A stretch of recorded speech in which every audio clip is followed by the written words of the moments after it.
photography for me has always been just capturing natural history, just documenting natural history. And to be honest, it's weird. I identify as a wildlife photographer, but I've never actually been like super proficient in photography lingo, or the fine details of photography. It's always just been it's like a tool.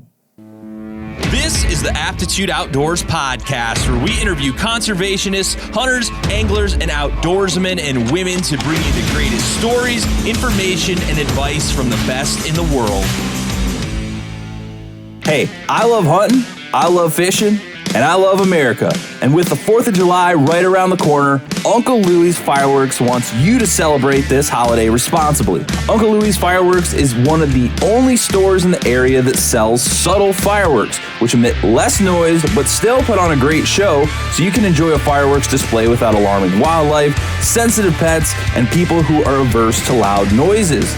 They also offer fireworks ignition systems that allow you to set off fireworks with your phone to assure you still have all those very valuable fingers come your favorite hunting and fishing seasons. Uncle Louie's Fireworks, located at 7300 Schnipke Drive, Ottawa Lake, Michigan, just off US 23 Exit 1, wishes you a safe and happy 4th of July. This episode was recorded live at the 2023 Hunt Fish Podcast Summit, where podcasters and guests from across the country come together to talk about their passions for hunting, fishing, and conservation. This year's summit is brought to you by Waypoint TV, Ron Hoover Marine of Galveston, Spot Stalker Guide Service, the Wild Sheep Foundation, Galveston Fishing Company, Captain Experiences, and Badger Claw Outfitters. All right, we are here at the Hunt Fish Podcast Summit. We're doing our final roundtable, and we discovered throughout the day that all of us are big into wildlife photography, also into conservation. We got every range of experience here, and I think that's really important. So I know all of you at this point. A lot of us are really good friends.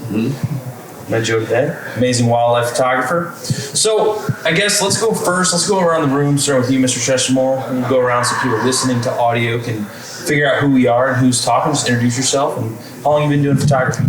So my name is Chester Moore, and I'm editor-in-chief of Texas Fish and Game. That's my main gig. I do a lot of freelance work in the writing, photography realm, podcasting, etc.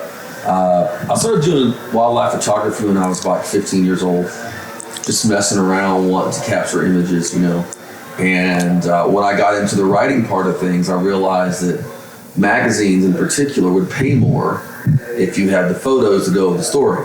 So it was like, that was a big inspiration to do more photography, So a lot of it has been very much part of, business that I do. But there's a lot of great joy that comes with it too, So I kind of love both aspects of it. My name is Andrew Austin. Currently work for Sure Shot Game Calls, but I am a trained biologist and still do some biology work on the side. But photography has been a big part of my wildlife career. It's been something that has connected me further to the natural world. And I'm really glad that we're having this talk because we've been. The theme of the Hunt Fish Podcast Summit is hunting, but there are many ways to interact with wildlife, and wildlife photography is a very rewarding way to do that. And it's been something that's been very valuable to me. It adds to the experience of hunting and fishing and birding and all this other stuff, and it allows you to share the natural world with the public. And big fan of it, and something I'll do as long as I live. Right on. My name is Joe Richards, Richards Outdoor Photography. So I've been doing wildlife photography since I was like 5 or 6 years old with like my little Canon Rebel T3i and just going to town and just spending as much time in the outdoors as I possibly could, photographing everything from white-tailed deer to turkeys to waterfowl. So there's tons of stuff I love about photography, but just the experience and getting to spend as much time outdoors. And using photography as a complement to like my wildlife biologist career, my wildlife professional career. It's just, like everybody here is, experience. It adds so much more to your experience in the outdoors, being able to document those kind of encounters with wildlife. So I can plan to continue to do it for the rest of my life. And I hope to share with others, my passion for wildlife in doing so. Yeah, and I am Paul Fuzinski, host of the Aptitude Outdoors podcast, and I love wildlife photography. It is, to me, probably on par, maybe even more preferred than hunting, honestly. I love hunting. But I have my moments. Yeah, they're both really cool. I love both of them. Fishing still beats them out, I think. Agreed. Yeah, I think Chester would agree with that. And it's just a huge part of my life, and I think for what we all do and what our professions are, or professions want to be in the outdoors world, wildlife photography is just a cool outlet because it is non-consumptive, but you still get all the benefits of hunting without having to shoot anything. And I think that's really cool. And there's a lot more you can explore with it because you can't hunt everywhere. You can take photos everywhere. And I think that opens up a lot of time for more outdoor experience. You don't have to be in a season. You can just take photos whenever, wherever, and I absolutely love it. My name is Seth Geib.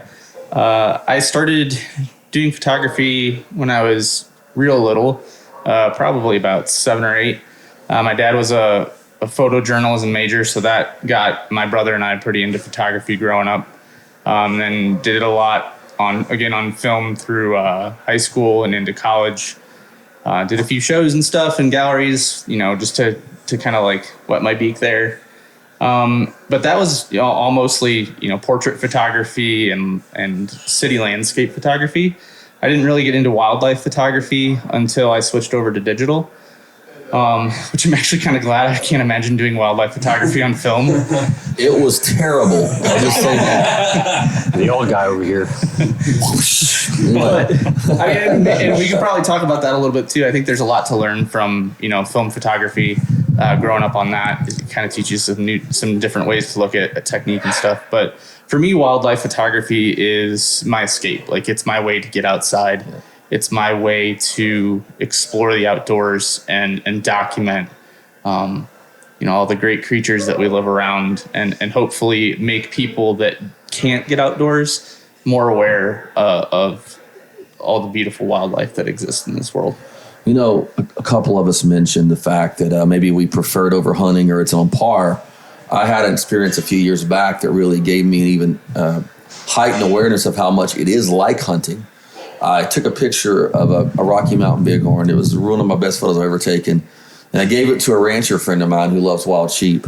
I said, man, I'll probably never get a bighorn tag, but this was really awesome. He looks at me and he says, in the Bible, King David snuck into Saul's tent one night when he was at war with him and cut his robe to let him know he could have killed him, but he didn't. And he said, when you get close enough to push that button on a camera to get a photo like that, the only difference is you weren't holding a rifle.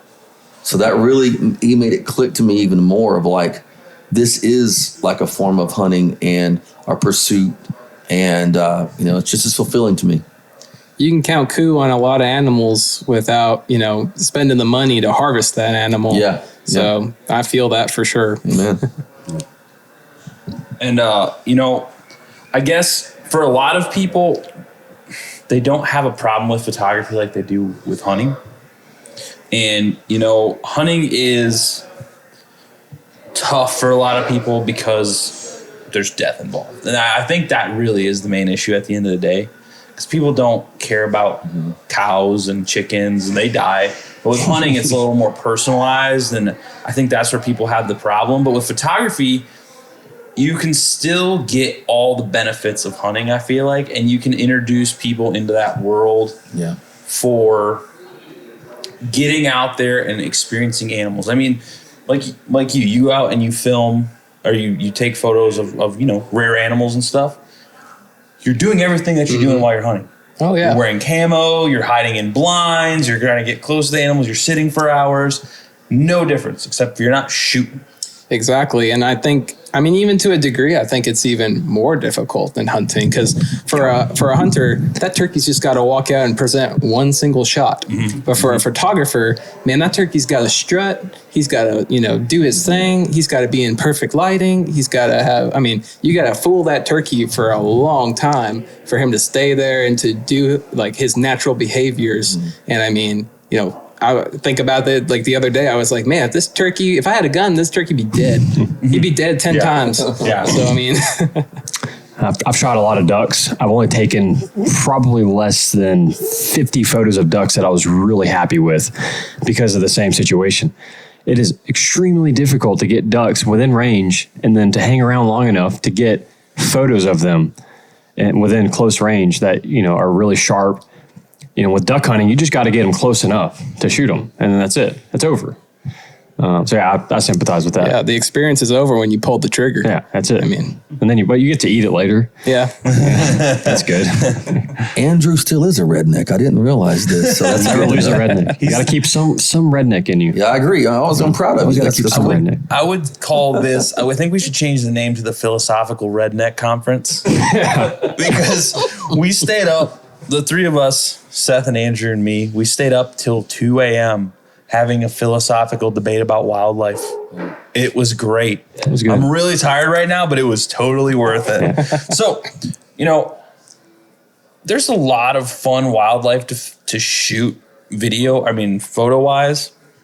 And photo and video have just totally different elements to them. I keep saying video because we do a lot of video, but I prefer photography still. And I think video is more challenging because stuff's moving and you can't wiggle around. I don't want to say photography is easier though. Photography has its own set of challenges, and Joe and I talked about this in detail a lot earlier today. But like for us, a comparison we made earlier is portrait photographers are like the fly fishermen of the photo world. They have ideal conditions. They have fancy gear and lights and studios. We're out there roughing it. We're hauling shit around in the middle of this stuff. If we dropped our camera, it would be done for. Yeah. We're having 3 seconds to capture a moment or less, and you have to know your equipment inside and out. It's the hunting of photography. So what are, like, Chester, you go out and you actually have to have good stuff because you're getting paid for it. So what are some of the biggest challenges you face when you're photographing wildlife? Time crunch. Mm-hmm. I'm on deadlines and you can't make wildlife perform. So having that scouting, that setup, the understanding of the ecology, the animal timing and all that stuff, and just conditions. You got to figure out how to shoot in low light conditions because sometimes you got to get that thing in a low light condition. It's tough. Weather. I had a rogue wave one time come over a boat and destroy my camera and all the photos I just shot because it was loaded in salt water. I mean, just weird, crazy stuff happens. But I look at my work as a craftsman. I actually heard this analogy from Bobby Blitz from the band Overkill. So he said... Classic Chester. Exactly. So he said they look at their work not as some kind of tortured artist, but like a craftsman. They have a certain set of skills. They're happy with what they do their best.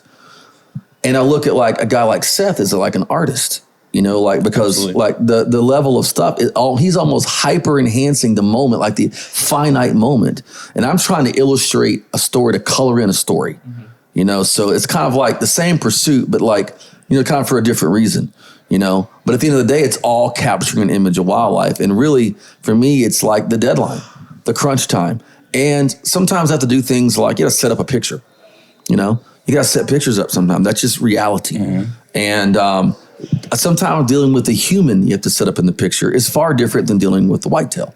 Like you want to set up a bow hunter on a stand and you want to get the shot drawing back to illustrate the bow hunting story that's going to go with his whitetail thing. And, the guy's got the wrong everything on, his safety stuff's not strapped in. You got all these things to do. And it's always... At the end of the day, for me, time and making sure that common sense details are covered in the photo, that's it. Yeah. So Andrew, one thing that you do that's crazy is all of your photos are in the water. Yeah. That scares the shit out of me. We went with Chester to Oklahoma to go fly fishing. Seth arguably has the most expensive camera of all of us. And he's just walking around in his waders with it strapped to his chest. And I was having panic attacks watching him. I was like, if he slips, dude, he's going to freak out. Because like I've eaten shit in waders before many times and filled them sons of bitches up. And it's not a good time. So you're a brave soul, Seth. That was my first time in waders. What? Whoa. What? He's brave. He may be the bravest person at the summit. Or crazy. Ohio thing to say. Yeah. So how do you? I mean, are you always actually in the water when you're because you have a nice camera too? Yeah, I mean, well, I've lost 2 cameras in the last 4 years. I believe that. And the first Seth, one. So take note of this, please. The first one was really dumb. I was out bass fishing with a buddy, and I was like, I'm going to throw my camera in case we catch a big fish.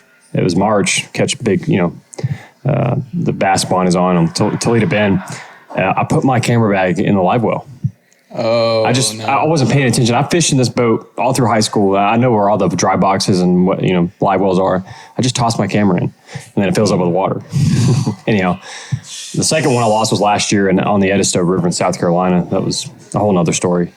But I do spend a lot of time in the water. A lot of the waterfowl photos I get, my lens is on the water's edge, like right on it's touching the water. A lot of them, because that low angle gives you that depth of field and that just really unique shot that is so fascinating to me.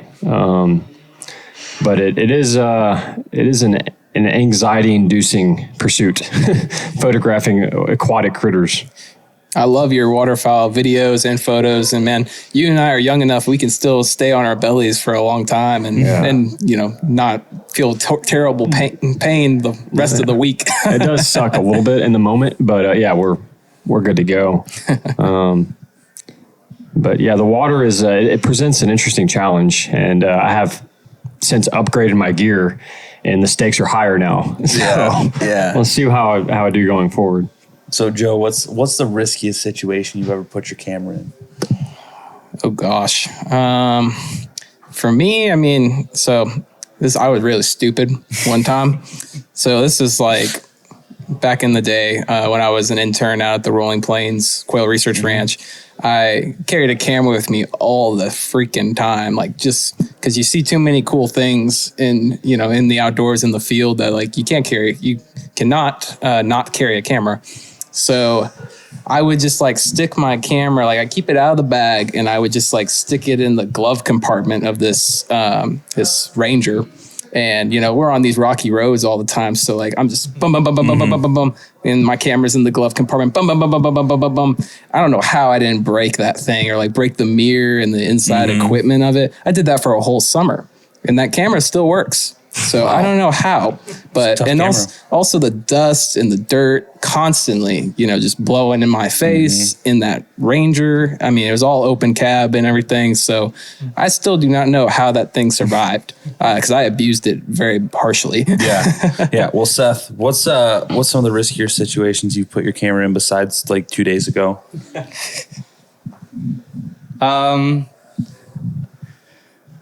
Just to add on top of that, I also had my laptop in that book bag too. Non-waterproof. You're killing me, man. Yeah, it's not good. I'd say probably the riskiest situation that I've done is actually with a drone shooting photography, which Paul, you have your own drone story. But I think anyone that's flown a drone has that story about crashing it. That I think was probably the riskiest thing I did. And it wasn't a risk of environment. It was a risk of lack of experience, just because it was like one of the first 2 or 3 times I had taken it up. But we crashed that into a tree, dangling over top of a river. It's probably about 50 feet up in this tree, and it was hanging over a river, and it was totaled at the time. But we had to go to the metro parks and basically contact them and say, hey, how do we get this out of this tree to recover it? And they hooked us up with this arborist who came down in a duck boat and climbed up in this tree with like a mini chainsaw and hacked this drone out of this tree for us and lowered it down on a rope off this island. And we sent it in for repair, and it was still under warranty, so we got it back. So yeah, I think there are different types of risk, and I think one of those, especially with drones, just because like you can't hurt people with those, is just getting to know your gear and getting to know what its limits are and how far you can push those. So I have plenty of stupid stories with my cameras. I didn't own a camera until probably, I want to say 7 years ago. It would have been about 8 years ago. I had a entry-level Nikon, and it had the kit lens and it had the zoom lens. So I bought it when I was filming my TV show I used to have, the local nature show. First time I ever shot any video in my life was going to New Hampshire with a youth backpacking program for troubled kids to take them backpacking in New Hampshire. And that's how I learned to shoot video. So trial by fire.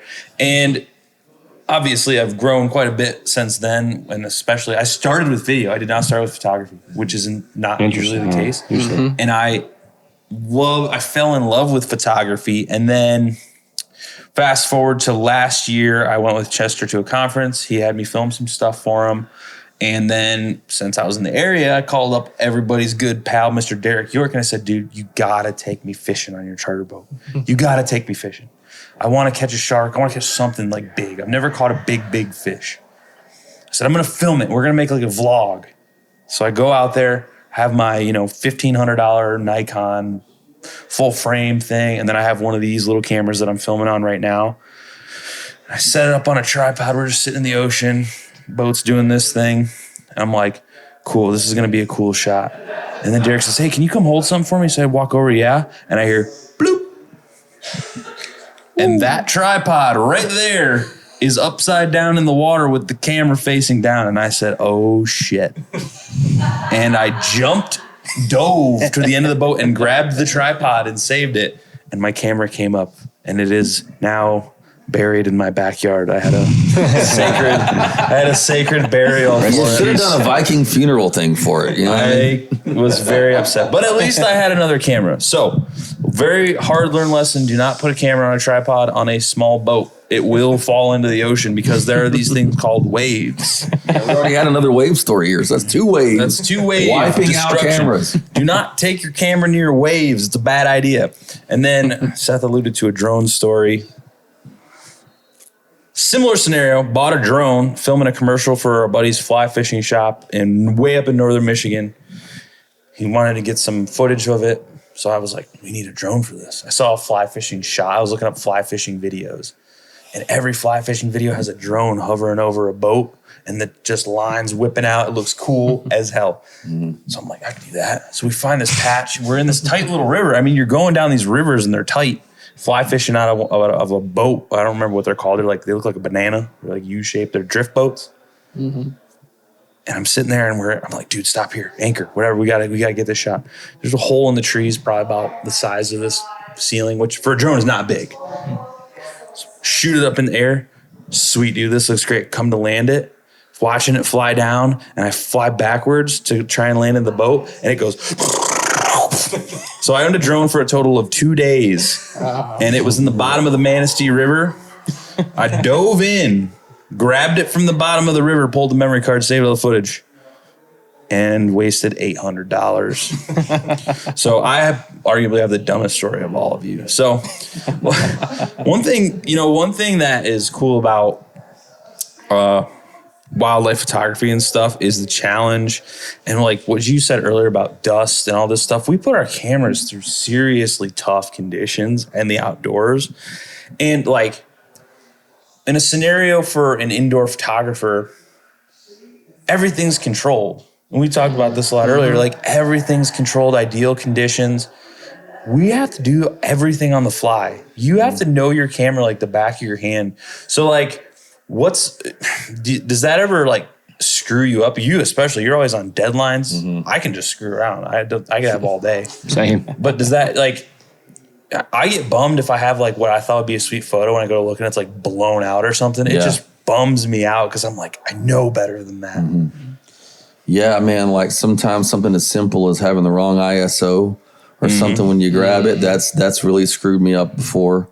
And more than once, just because of that hurried situation, and grabbing the wrong camera. You have a couple of things with different settings and you grab the wrong one and you're like, oh crap, I got to do all this. And then there's this big buck walking across. He just starts shooting out of desperation. So I definitely think so. And if you look at that aspect of it, I mean, that's even another level of challenge over hunting, is because you got a lot more options on that camera on how to deliver what you want to. But most of the time with the rifle, the scope works, sighted in, trigger mechanism works, the bullet fires, you're good. Mm-hmm. But with a camera, it's not so much sometimes. And it is heartbreaking when you get a shot that's like, okay, but it's not cover worthy. Yeah. And you need to get that cover shot, you know, or whatever like that. So that's happened more than a few times, you know? Yeah.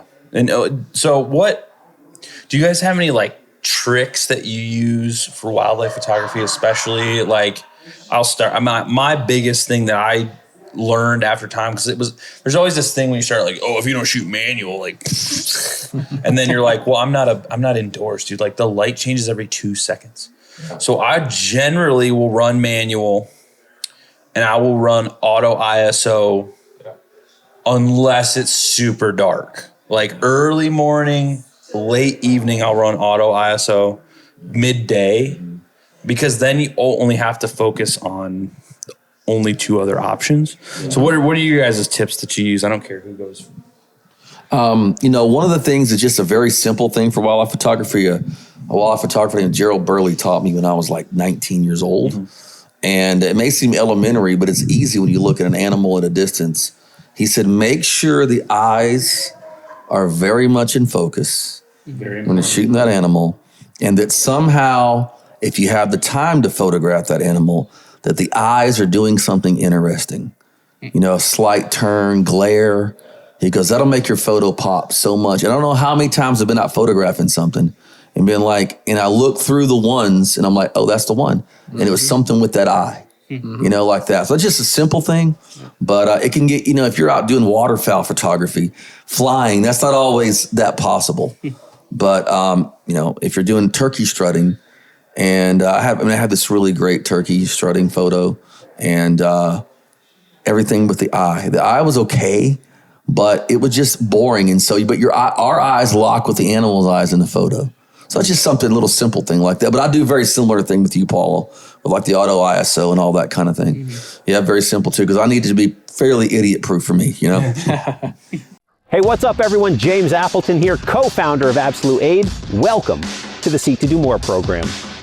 This program will help you help yourself by developing the daily habits that will elevate your entire life. Over the next 30 days, you'll complete the doers list every single day. And the doers list includes 1, do something physical. 2, follow and stick to your diet of choice. 3, read a real book.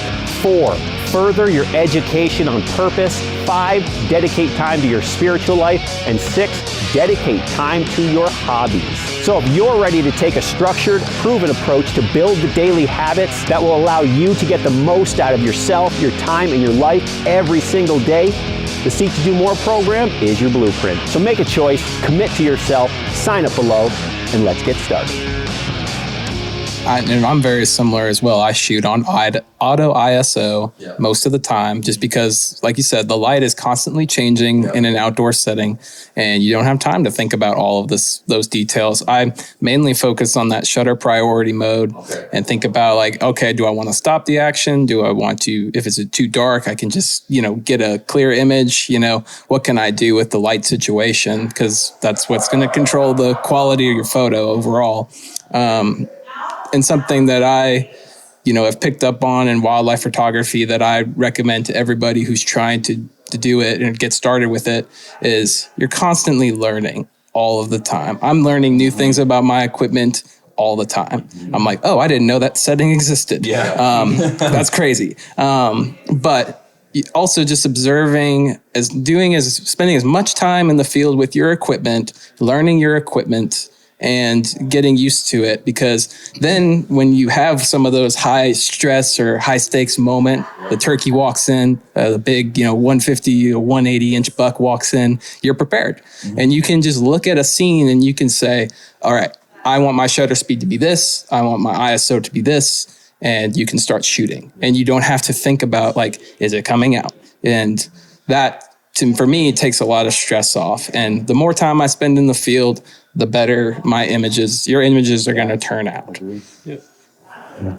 I mean, I don't have much to say other than the fact that I've been working way too hard only shooting in manual without auto ISO. I've never done that. I've heard of it. Your life, brother. I've heard of it, but I just in my head I'm like, I'm just going to shoot in manual, and that's just the end of it. I've been. So you think you're better than us? No, I think I'm an idiot. I think I'm working way too hard. But I guess I do a lot of herp photography, and that is much different. A lot of times I'm using an external flash with a diffuser of some sort to get a nice soft light. And in those situations, you're able to control a lot of the variables. And in those situations, I shoot at a higher aperture. I want more of the animal to be in focus. Mm-hmm. It's more of like a natural history field guide type shot. So I don't know if there's much to glean from that, but it's different than going out to shoot ducks, where you're shooting wide open, and there's unique challenges to that. But I don't have much to contribute on that other than the fact that I'm learning a lot just hearing y'all talk about just auto ISO. I'm going to start using auto ISO at this point. Well, you brought up a cool thing too about like you said, like capturing the habitat type that those herps are in. Yeah. That's super cool. I mean, because you get not only do you get to capture the herp or the reptile or the amphibian, you're also catching a sense of place and habitat and landscape that animal is using. Oh, that is something I really think about. Photography for me has always been just capturing natural history, just documenting natural history. And to be honest, it's weird. I identify as a wildlife photographer, but I've never actually been like super proficient in photography lingo, or the fine details of photography. It's always just been it's like a tool, I don't know. That's not really an interesting take. It's just my experience. And I mean, you'll pick that stuff up too. Yeah. So I mean, that's just knowing your equipment, like Paul said. Right. I don't know. Like for me, what I'm learning is like hanging out with all these hunting people. You guys, I mean, I'm learning all kinds of tips on how to call animals, like what types of environments they live in, that kind of stuff. Which I mean, I thought about to an extent, from a conservation and just sort of conveying accuracy of the animal's environment in my photos, but it's really caused me to think more deeply about it and also understand that there is a crossover between these two practices. But what I would say, the tip that I always give people when they're first getting into wildlife photography, like if you're just starting out, they're always like, well, like what do I do? Like how do I find animals? It's the easiest tip. It's go outside, go somewhere, stand still, do nothing. Like it's the easiest tip. Just do nothing. And the animals will come to you. Like you just sit in the field, crouch somewhere, and the animals will either start coming closer to you or you'll start noticing things around you. And just work from there and just use that as sort of your method of starting out. Mm-hmm. Well, I think actually, Andrew, I did glean something from what you said. One of the things that I took me a long time to learn, and I think this is more so from starting with a video perspective, is you watch these YouTube videos and everybody's like, cinematic 50 millimeter lens. You need to have a 50 millimeter and it needs to shoot at 1.2 aperture. So you think, well, everything needs to be shot wide open. When you say wide open with like a 1.2 or 1.4 aperture, like your eye will not be in focus with your nose. And I thought for the longest time that you had to shoot that if you wanted the black background blurred out. This is like when I first started.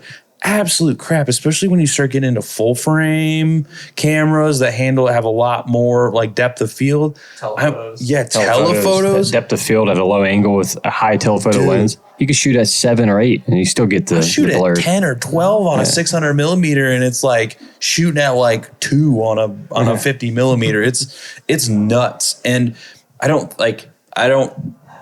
YouTube sometimes ruins things for people because they're like, well, this YouTuber said I have to shoot. And I for 3 years did not use autofocus. I manually focused every shot. I still manually focus a lot. Yeah. I figured that technology developed that thing, and I better use it because it'll make it easier for me to take a little bit of the idiot work out for me. Yeah. You know, and that was a long time ago because that was, you know, the problem, I think, with something that goes into the artistic realm or anything is always some gatekeeper, you know, that's always like, you know, well, if you don't do it this way, you're not a purist. So I don't care. I get paid for my photos. Yeah. You know, Exactly. Go somewhere else and people like them. But I think maybe for people maybe watching this or listening that just get out and try it. Yeah. And like Seth said, you know, be still, find the animals, enjoy it. If you have some little ninny online who's like ninny, you know these people, you know, I love that word. you know these little Never people, heard that in my life. you know, and they're harassing you about whatever. It's just block, delete, Yeah. and find someone who will work with you and help you improve yourself, not criticize you. Well, I'm not a little guy, and I'm a hunter. I'm into firearms, and I got the beard and the freaking cowboy mustache. Ultra masculine. I'm a man. No, I meet a lot of people where I'm at hunting because I'm the only hunting podcast in like Northwest Ohio where I live. Like I'm the only person talking about this shit continuously. So like when you do stuff, you know, build it and they will come. I find these people and we hunt together, and they haven't gotten into my backlog where I was talking about backpacking and all this other crap. And they're like, we're sitting in the blind one day and they're like, oh, these bird photographers, dude, they're so stupid. And I'm like, bro, I got a photo of a yellow finch that'll make you piss your pants. And they're like, what? And I'm like, dude, look at this. Like, oh, that is pretty good, dude. I'm like, birds are sweet. And you know, there is that stigma between hunting and photography. Like anything artistic, which photography is highly artistic, gets this view of like, oh, that's for sissies. And I'm like, dude, photography is so hard. It's so fun. And it's way more stressful than hunting. And it's not a zero-sum game. There's no, if you screw up, it doesn't matter. If you screw up shooting at a deer, you're harming an animal and you have 6 hours of tracking ahead of you. You're going to have a bad time. You snap a photo and it sucks. You just delete it. And you're like, well, I guess maybe I'll try again tomorrow. So I think that there's a lot to be said for that too. Like I don't know, everything's so damn elitist. And everything you do. That's why I'm hoping to poke the finger in the eye as many elitists as we can on this podcast because that's fun. But it's also, you know, the opposite side of elitism is the beginner. Mm-hmm. And we have found through our higher calling wildlife outreach, highly successful in getting young people who want to get involved in conservation to pick up a camera. Take that camera, even sometimes iPhones, and, you know, with butterflies or, you know, squirrels at a feed or whatever, taking photos, sharing it on social media with a positive conservation message, giving them the way to do this. And to me, that's the opposite side of that spectrum. And also just gives us great hope that you can give someone a really simple on-ramp to being involved in conservation with something that's fun, and they can continually develop into doing better, you know? How do you guys, and I want everybody to speak on this, how do you think photography aids conservation? Because it's conservation. When you say the word conservation, it means a lot of different things to a lot of different people. Mm-hmm. We're talking like wildlife conservation, helping animals. How do you feel like it aids? Because not all of us do get paid for it, but if you take a good photo, people will like it. Yeah. And I think that does have an impact somewhere. So whoever wants to go first, I mean, how do you feel like it impacts? You know, this is like one of my favorite topics, actually, because millions of people can take this up and get involved in conservation. And I remember I used to keep these scrapbooks I've always talked about with my dad, and we would cut out pictures of animals we want to go hunt or fish or whatever. Some of them were guys with a dead turkey. Some of them were people in a turkey blind, or other shots were, a mountain lion or a mule deer or whatever. And I remember the photo that got me into wild sheep. I can tell you the magazine I cut it out of, where I placed it in a thing. And, you know, here we go 35 years later, you know, being really into that because of that. So on a personal level, images were like powerful to me. I mean, I still see great white sharks. When I think great white, there's one picture. It's from Time Life Books, Dangerous Sea Creatures, my favorite book of all time. of this great white shark. And a friend of mine came over the other day, and I had that book out because I was doing an article about this book. He goes, we haven't talked about this book. I didn't know he ever saw it. He goes, is that nightmare photo in that book? I go, which one? You know the one. And he flips to it. He goes, that's what I see in my nightmares for great whites. But the image was so powerful. I remembered it 30, 35 years later. So I think as far as conservation, it's all about that awareness raising, and it's all about making people realize something exists and is exciting. If you see rams fighting, that puts them in a special place. If you see a big old brown bear with a salmon in his mouth, that puts you in a special place. Or something like Andrew might do with those perspective shots of a wood duck landing or a gadwall. It lets you know something about wildlife, and I think that can translate to an involvement with wildlife.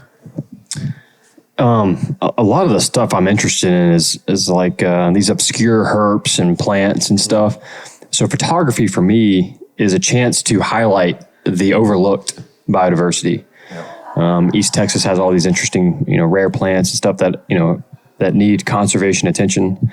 And they, those species are highlighting a greater issue of our plant communities in East Texas are degraded, and it's in herps as well.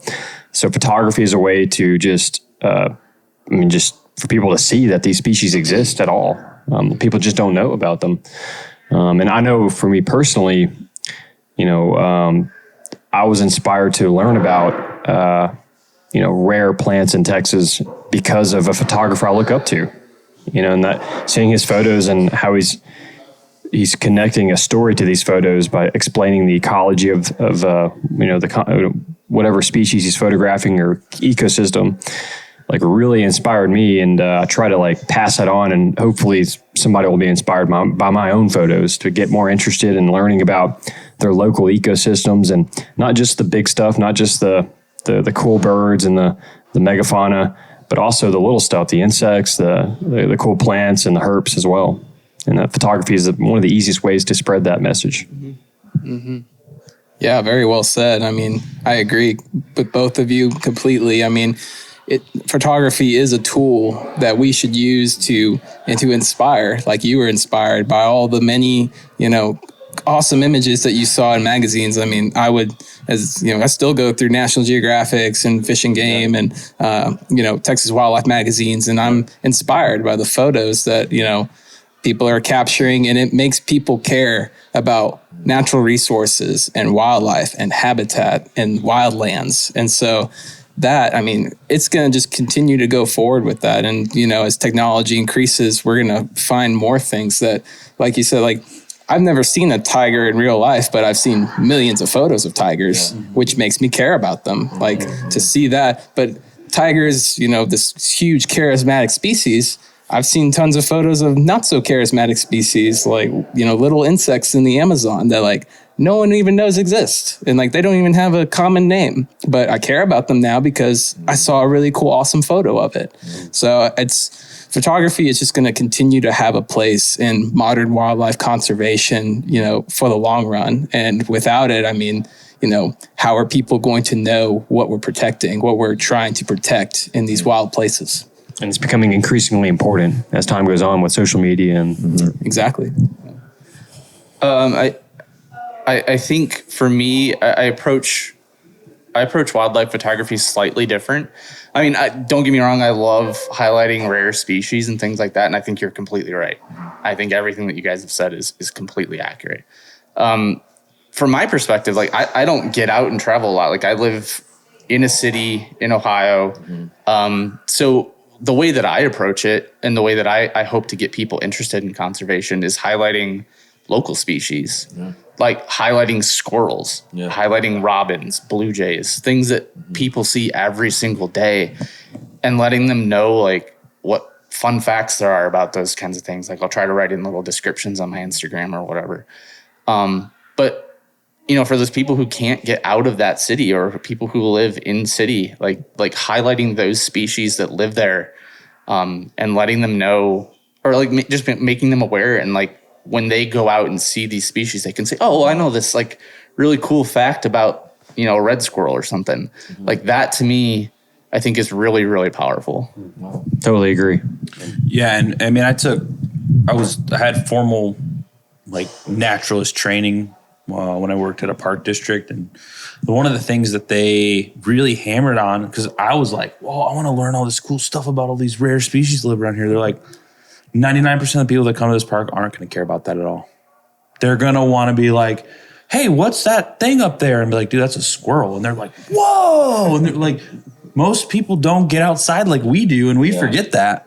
And so, like, you know, highlighting, like, what's that bird noise? Like, that's a robin. Yeah. Most people don't know that. Most people probably don't know there's a red squirrel, a gray squirrel. They don't know this stuff. And a squirrel's a squirrel, and maybe they've never even seen a groundhog. Mm-hmm. And I mean, there's a place for all of it, though. Sure. It's all really important. I get just as much joy out of going to the park with Seth and photographing squirrels. Mm-hmm. This is like the squirrel master. I tell everybody he's the squirrel master where we live. Dude takes amazing photos of squirrels. You saw the documentary we put out. He filmed all those squirrels, man. He's the squirrel Dude, god. I thought that was stock footage from somewhere. It was so good. Seth. That's legit, bro. That was a chunky squirrel That's too. a fat squirrel. Yeah, that's we grow them big up there, boys. He was angry. Yeah, and so we like. There's a place for all of it, and I think it's all awesome. I don't do macro photography. You know, I don't have the setup for that, and I don't. You know, just I don't want to say I don't care about it. It's really cool. I've tried it, like extender tubes and stuff, and all that fun stuff, but. I think just getting people aware of wildlife in general is so important. And like you said, they just go on Instagram. If they see a picture that's cool, make sure your message is on point. Like, hey, read this. You can learn about this animal. This animal's endangered, or this animal needs help. That's important. If they don't know, they'll never care. You know, and Paul, you mentioned like when you're in former naturalist training at a park or whatever it was, and people just, hey, that's a squirrel, that's a rock. What is that? I think an important aspect for like young people or other people is, you know, not every kid's going to be the pitcher of the baseball team. Mm-hmm. Not every girl's going to be the head cheerleader. A lot of kids feel out of place and go through things, but a camera can be a great equalizer. Yeah. They can pick up that camera and go out there and contribute and be part of something. And that's kind of one of the things we're doing with Higher Calling Wildlife. We took a boy from Colorado who had never been to the mountains, although you can see him from his house. Very troubled boy, and this kid didn't want to talk to us hardly. But we had him in Rocky Mountain National Park, and he got to photograph a bighorn within 5 minutes. That's great. And he got to photograph mule deer. But what he really took to was the scenery. Took him up into the Alpine. He's wanting to show all these pictures and all this stuff. And I'm not trying to bring attention necessarily to what we do, but just youth around the nation and our people who feel disenfranchised can pick up a camera, preserve great memories they had, and be able to literally raise awareness to wildlife in their own community or around the nation. To me, that's a very beautiful aspect of photography. Yeah. And give them a hobby and purpose. Yeah, you know? yeah, you're right. It really is a fairly easy hobby to get into. If you can, you know, get a cheap camera, go into your backyard and photograph squirrels and robins and, you know, the common urban species, and then someday, you know, branch out and, you know, go explore other areas. You know, I think a lot of people could benefit from just getting a camera and just getting out and photographing wildlife. For sure. You know, just from a human psychology standpoint. Mm-hmm. It's literally my coping mechanism for a lot of stress. Yeah. And, you know, I love like talking to people like you guys, because I mean, it's hard to find good photographers. Let's not like fool around. A lot of people own cameras, but it's just like special when people, and I don't mean that to be condescending. I mean like people that care about wildlife capture the essence of that animal. I feel like they capture it better than a guy who knows how to use a camera and just like doesn't have the soul of that. Because to someone that doesn't understand what's interesting about a squirrel, they're like going to just take a picture of a squirrel, like just like laying on a tree branch or something. Like when Seth takes a picture of a squirrel, I'm like, dude, that's cool. I didn't know squirrels did that. That's really interesting, Seth man. can take a picture of a stalk of celery and make it look interesting. Really This guy's true. so good. And I think that's really important. And, you know, I know we all love this stuff. We could talk all night, but I want to let you go through a little exercise. I don't necessarily mean what's your best photo. what's the photo that you've taken where you're like, yeah, that photo is my favorite photo? And they're not always the best photo, but like describe it. Like, what's the best photo in your mind that you've ever taken in your life? I would say I want to add on top of that question. No. Yeah. Add on top of that question, what is your favorite species of animal or specific animal to photograph? Yeah. The worst question. Wow. 2 questions. That's heavy. I got to think on this one a second. I can start. I'll give you time to stall for you. So I have really grown to love, one of the biggest things they have around where I live and Seth and I live is the big marshes on Lake Erie. Literally millions of people from around the globe come here to take bird photography during the migration. Birds traveling north. They're there for a week. It's called the biggest week in birding, and it's coming up not long after we get home from this trip. And I was kind of in that category for a while of people like, it's a bunch of stupid little birds. Like, who gives a shit? And I went to it with some coaxing from people that I knew, and I had a blast. Like, you can shoot some of the rarest species on earth in a marsh north of Toledo, Ohio. And then I'll take this picture and there's people from around the world like, how did you take a picture of that bird? Like, there's like 80 of them in front of me right now. That's how.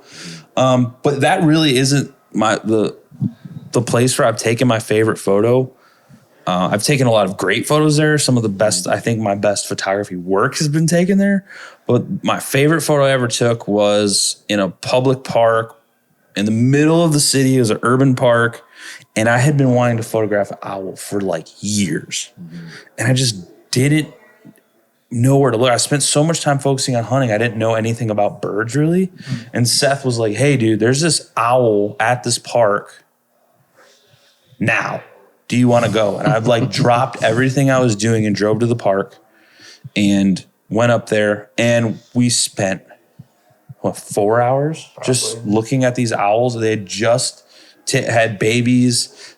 We actually watched the baby like fledge for the first time. It jumped out of the tree. It was the coolest thing I've ever seen.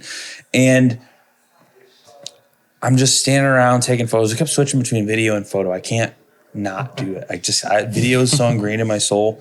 But the photos,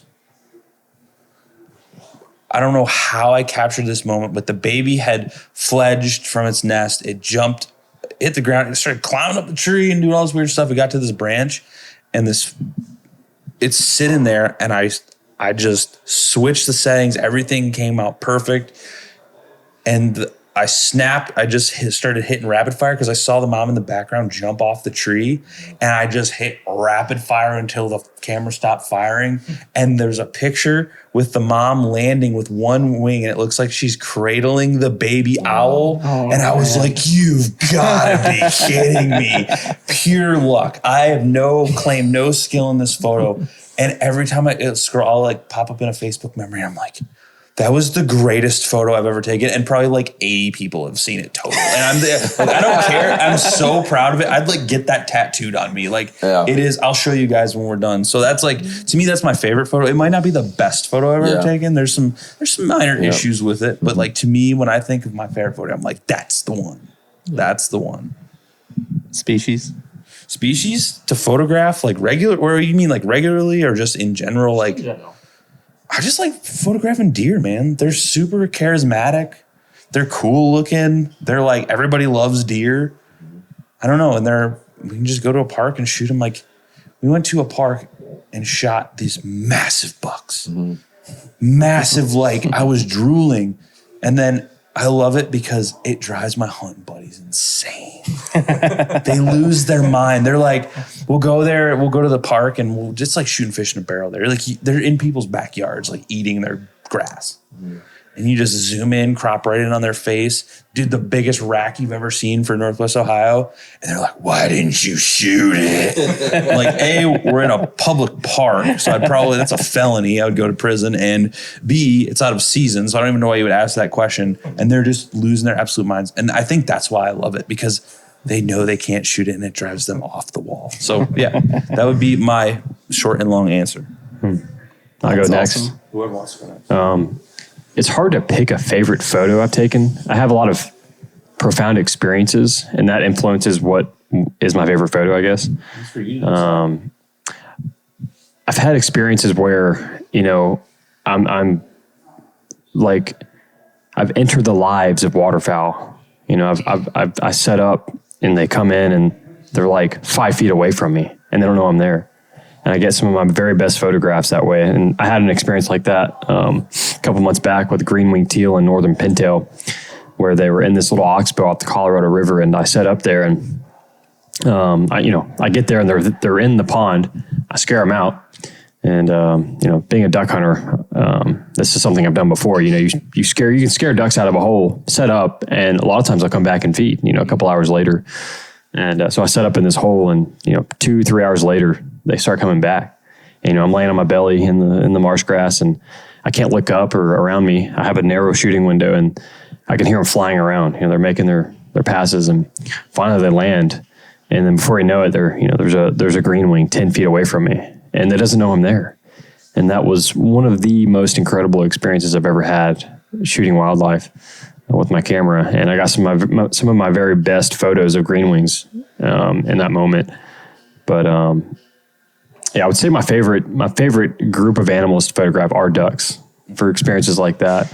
And that experience in particular was one of my favorite photos I've ever taken, was of that green-winged teal that came in, and it was so close. I mean, I could almost reach out and grab it, and I was shooting a 200 millimeter lens. That's how close I was. It was filled the frame. So that's what I got.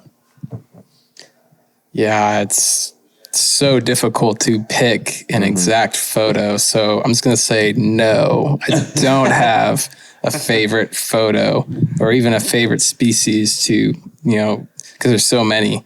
I have a favorite photo of yours. It's the hen with the poults in a tree. Oh yeah, the turkey hen. Yeah, I love that. Yeah, the turkey. Yeah. Thank you. That was an incredible, unique photo. Exactly. Unique observation. There's so many moments. It's like I can't pick one, but I will tell you probably one of the most impactful photography moments I've had in the last 2 years has been photographing lesser prairie chickens in Texas. And there are many, many reasons for that. And just to go through a few of them, for me, the best outdoor experiences are spent with other people, spent with family or friends. I got to share this experience with my dad and getting to, the one, he taught me everything I know about photography. So getting to do that with him. And we've never photographed prairie chickens before ever. So for us, this was like a totally new species, a new experience, a new place. And I mean, that was so cool, like to experience that with my dad. And we went out to this, this desert landscape, this, Shinnery Oak Prairie, looks completely desolate, and you're expected to find prairie chickens. But we did. We found the leks. We were like looking in the sand and saw like chicken scratch, like where they had performed the previous days. I mean, we were doing everything, like tracking the birds. We had to set up the blinds. I mean, and then we had to sit in the blinds, and we got to observe this spectacle of nature that so few people have ever gotten to witness. And to document that the way we did, it was mind-blowing. It's an experience I will never have again, probably for the rest of my life. And now with prairie chickens being currently listed and all their status changes, the declines, it's like, it may never happen again in my life. And so that, to me, it's heartbreaking, but it's also just like amazing to have that blessing in my life and to share it with other people I love. Wow. So I've been sitting here the whole time, got all these images going through my mind. I'll say this, my favorite animals to photograph are wild sheep. I'm on a quest to photograph them in every state and province. That's relatively new. I've only photographed sheep 4 years ago for the first time. Before that, I would have said waterfowl, and I still love photographing waterfowl. Favorite photos, kind of like you guys, are connected to an experience. Mm-hmm. It's not necessarily the most well composed or whatever. I like anomalies. And I was filming a fishing TV show. My friend Mark Davis of Big Water Adventures on Lake Calcasieu in Louisiana. and I'd heard about this legendary pink albino bottlenose dolphin. We're talking Pepto-Bismol pink. I saw that photo the other day. You posted that. This thing jumped about a half mile out in the bay, and I said, we were in a school of redfish. I said, this fishing is over until I get a picture of that. So we drove over about a half mile, just cut adrift, and Pinky the dolphin rolled about 20 yards from us. And the interesting part of that is where that picture took me into a deeper study of marine mammals and conversations with marine mammal experts about the Gulf of Mexico. And one of the most viewed stories at fishgame.com was based out of photographing that pink dolphin and talking and me learning about marine mammals of the Gulf of Mexico. A Merriam's turkey hen, another anomaly. Estes Park, Colorado at 9,000 feet, cinnamon color phase. Very, very, very rare. Pulse. I had just photographed a moose 200 yards away, and 2 miles up, I photographed a bighorn the same day.